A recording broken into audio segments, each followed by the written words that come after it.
Assalamualaikum warahmatullahi wabarakatuh. Selamat datang ketemu lagi di channel IVN TV, channel yang mengedukasi, inspirasi.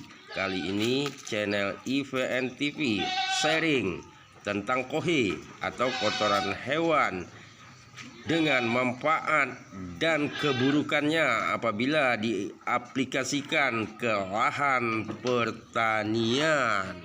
Pastinya besti sobat tani tidak asing lagi mendengar kohe kambing, kohe ayam, kohe sapi yang sangat bagus dibuat pupuk yang dikenal sebagai pupuk kandang.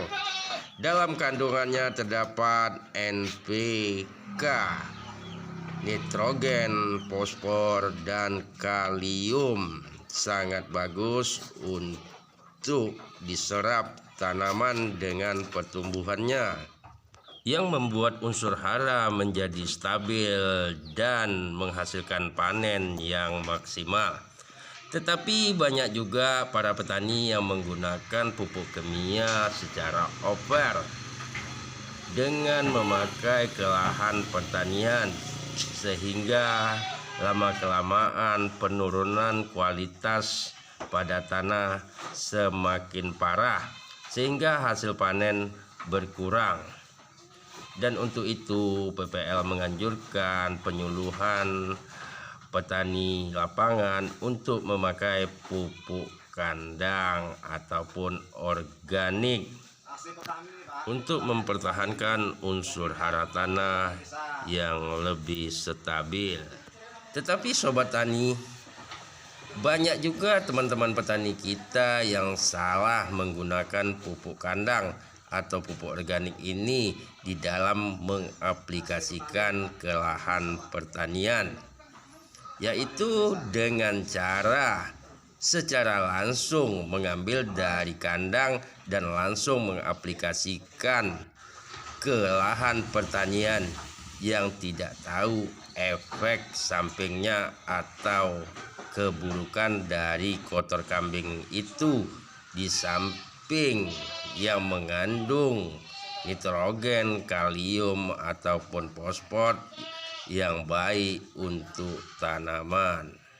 Dengan mengaplikasikan pupuk kandang secara langsung atau belum diolah, yang disebut pupuk kandang mentah ataupun belum matang, itu kandungan unsur haranya masih tergolong sedikit dan tidak sebanyak pupuk kandang yang sudah matang atau pupuk kandang yang sudah difermentasi atau yang disebut dengan pupuk kompos padat organik.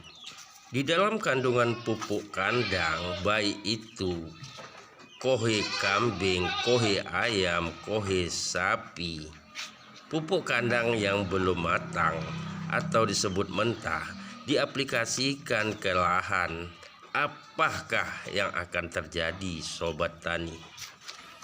Kalau saya salah, tolong komen di kolom komentar. Yang akan terjadi besti sobat taniku, dia di dalam lahan Anda akan berfermentasi, berproses dekomposisi oleh mikroorganisme di lahan sobat tani yang akan menimbulkan suhu panas amoniak yang membuat tanaman sobat tani stres. Bayangkan sobat tani, kalau lahan sudah panas, ada tumbuhan di atasnya apalagi masih muda, stres pasti akan pertumbuhannya kurang baik dan akan menghasilkan panen yang kurang maksimal.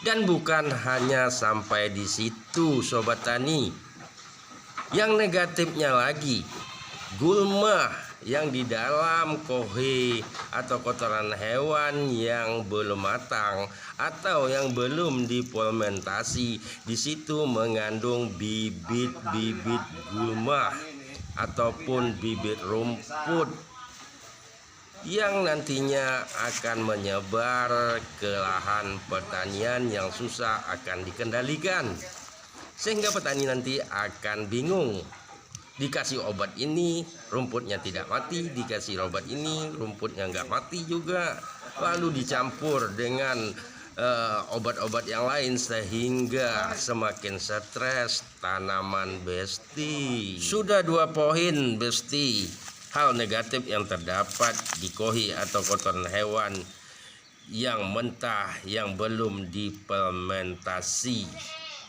Hal negatif yang ketiga yang paling parah, di sana di kotoran hewan yang masih mentah mengandung patogen atau bakteri jahat seperti jamur yang dapat mematikan tumbuhan tanaman ataupun memakan akar tanaman sehingga tanaman bisa menjadi fatal, mengakibatkan metong ataupun mati Besti. Itu yang paling parah.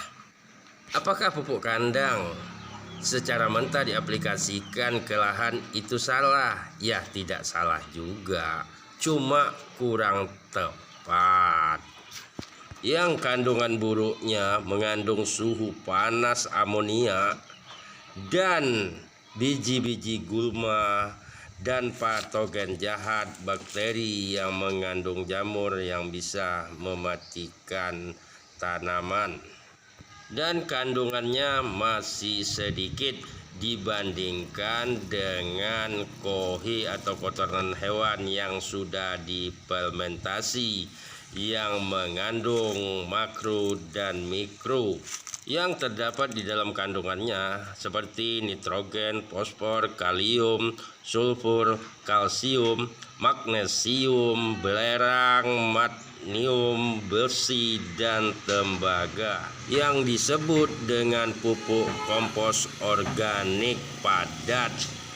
Dan yang mentah itu masih ringan dan bisa terbawa air di masa diguyur hujan deras. Dengan itu terserah Besti dengan memilih yang mana yang terbaik.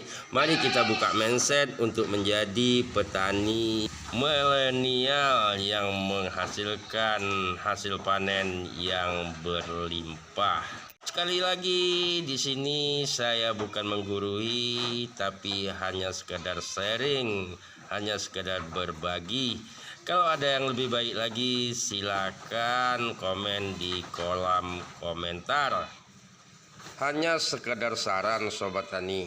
Apabila Sobat Tani ingin langsung memberikan pupuk kandang mentah kepada lahan Anda, hendaklah ditebar dulu sebelum tanam dan menunggu selama 1,5 sampai 2 bulan untuk membiarkan kohi ini berfermentasi secara alam yang telah mengeluarkan suhu amonia atau panas yang dikeluarkannya sehingga lahan sudah dingin dan siap tanam. Dan juga di saat ini sudah banyak beredar di pasaran pupuk kompos organik yang terbuat 100% dari kohi ataupun kotoran hewan yang sudah dipelmentasi. Petani bisa mendapatkannya di toko online maupun di toko-toko pertanian. Dan apabila Sobat Tani sulit untuk mendapatkan kompos organik, IVN TV bisa membantu dan sudah kami sediakan nomor telepon di kolom deskripsi dan di layar video ini, yang sangat baik untuk segala jenis tanaman. Cocok untuk tanaman buah, umbi-umbian, sayur, maupun tanaman hias. Untuk Besti saya ucapkan terima kasih telah bergabung di channel IVN TV. Semoga channel ini bermanfaat dan tolong dibantu subscribe, like, dan komennya. Salam petani Nusantara.